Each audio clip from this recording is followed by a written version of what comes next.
jama'ar manzan Allah, wannan yake cewa dan Allah malam a ba mu sirrin jefa so a cikin zuciyar mace. La ilaha illallah Muhammadur Rasulullahi sallallahu alaihi wasallam. Ma'ana ana nufin so babu dalili. Ka ga mace kana son ta, kana so kawai in ka je ka furta mata kana son ta nan ta karɓe ka na'am, to fa lillahi alhamdu. Ki ga namiji kina son shi, ko biki je kin ce kina son shi ba, ki ɗalasa so son ki a zuciyarsa, ya ji yana son ki babu dalili har ya kasance ya zo ya farta miki. Na'am, masha Allah. Duka zan baku sirri har da wanda ban baku tambaya ba albarkacin sayyidul wujudi. Zan baku na jefa son, sannan in baku na gyara alaƙan son, saboda yanzu wargajewan son ya fi haɗa son yawa. Yawanci ka ji masoya an yi so an ɓata, an fara so an ɓata, an fara so ana soyayya an ɓata, ana da ai aure an ɓata, a'a so aure ne an ɓata, soyayya ne an ɓata, a lalace. To albarkacin sayyidul wujudi za a gyara alaƙan ku da soyayyan ku saboda sayyidul wujudi. Sirrin zamu baku ko kuma aikin yana gare ku, sai ku ɗauka ku yi da gaske, ku sa himma ku aikata domin ku ga abin mamaki daga taskar Allah. Sirri na farko, yanda ake a jefa so a zuciyar mace ko tana bukata ko ba ta bukata.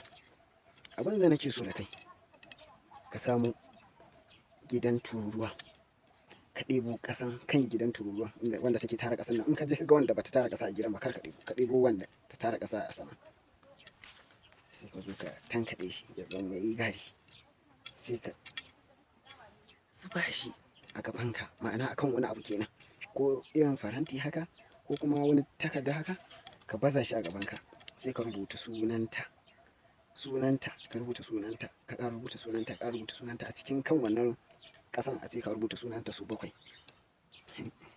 Sai ka koma ka fita ka je ka yi alwala, sai ka zo da niyya aiki, sai ka zauna ka yi nafila raka'a 2, ka yi sujjada, sujjadan ƙarshe sai ka faɗa ma Allah buƙatanka, kai ne wane dan wanci, kana buƙatan ka yi aiki na cusa sanka a zuciyar wanci.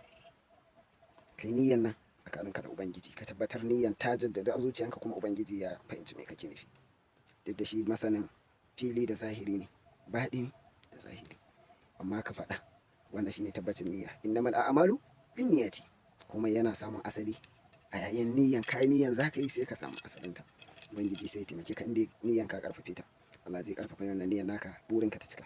To sai bayan ka dago daga sujada, sai kai tahiyya, kai sallama.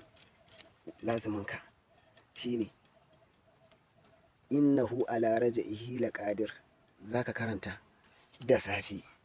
Innahu ala raj'ihi laqadir da safe.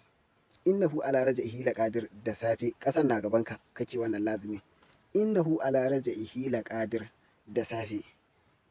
In ka kammala, zaka haɗa ƙasan ka jijjige shi, sai ka je ka zuba shi a cikin wani kwano, ka ɗaura akan garwashi, kana kiran sunanta, kana juya shi, kana kiran sunanta, kana juya shi, kana kiran sunanta. Karkare shi minti 30 ne. Sai ka sauke. In ka sauke sai ka zo ka dawo da shi kan wannan takardar, sai ka ke kiran sunanta. Allah ka jefa min sona a zuciyar wanci. Allah ka jefa sona a zuciyar wanci. Allah ka jefa soyayya ta a zuciyar wanci, ko tana bukata ko ba ta bukata. Wannan ya rage naka, amma ka so wanda yake son ka, shine garanti a cikin rayuwa, kuma shine farin ciki, kuma shine karfafa soyayya kuma da aure da kuma mai wasu wanda yake son ka yafi. Ko da kana son shi baya son ka, sai kai abin da zaka sa soyayyar naka ta kama zuciyarsa, shikenan fa lillahi alhamdu. Wannan aiki ne na farko, in kana so ka jefa so ka a zuciyar wance, da safe da daddare. Aiki na biyu, wanda ake da daddare, sai ta riga ka bacci. Duk lokacin da zaka yi aikin ya kasance ta riga ka yin bacci. In har ta riga ka bacci, to ka je ka zuba ƙasan nan a gabanka. Nan a ƙasa zaka zuba, ba a kan wani abu ba. Sai ka rubuta sunan nata, sai ka yi lazimi ayatul kursiyu kafa 100, ayatul kursiyu kafa 100, fatiha kafa 100. Duk wanda ka karanta sai ka kira sunanta, saboda in har akwai matsala a jikinka ko jikinta, in kai aikin ba zai samu tasiri ba. Aikin safe innahu ala raj'ihi laqadir kafa 300, da niyyar in ka gama, bayan ka rubuta sunan ka, soyayya ƙasan ka dawo da shi, da niyyar kana jaddada son ka a zuciyarta, kana kuma kiran Ubangiji ya cusa mata sanka ko ba ta so. Na dare shine ayatul kursiyu 100, fatiha 100. Kowane kafa ɗaya in ka karanta ya kafa da Allah ya cusa sanka a zuciyar wance. Shi in ka gama wannan lazimin, bayan na faɗa ɗin kenan, ka zuba ƙasan, ka yi wannan lazimin, ka kammala, ana son ka samu garwashi, sai ka ɗaura a kan sunan, ka je ka kwanta ka yi bacci. Albarkacin manzan Allah, in har kai wannan aiki na kwana 3, sai dai ka yi min addu'a da fata alkhairi. kai ma ubangiji godiya. Manzon Allah kai masa salati. Izinin wannan bidiyo shine sharing. Abin da zai tabbatar ma in kai aikin zaka samu nasara shine yin salati ma annabi a comment section.